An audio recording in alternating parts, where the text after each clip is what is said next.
ఉద్యోగ కల్పనకి పెద్ద ఎత్తున కార్యక్రమాలు చేపడుతున్నాం. నా ఆలోచన ఒకటి, ఈ రాష్ట్రంలో చదువుకున్న వ్యక్తి ఎవ్వరు కూడా ఇంటి దగ్గర వేస్ట్ కాకుండా వారందరికీ ఉపాధి కల్పించే సంకల్పంతో ఈ ప్రభుత్వం ముందుకు పోతున్నాం అని మరొకసారి మీ అందరికీ విజ్ఞప్తి చేస్తున్నాను. ఇంకొక పక్కన land titling act,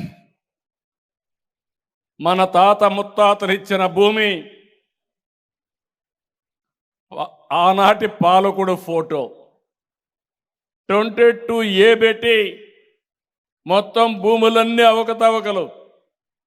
NT Ramarao గారు ఒకప్పుడు విలేజ్ లెవెల్లో కరణం ఉండేవాడు, విలేజ్ మున్సిప్ ఉండేవాడు.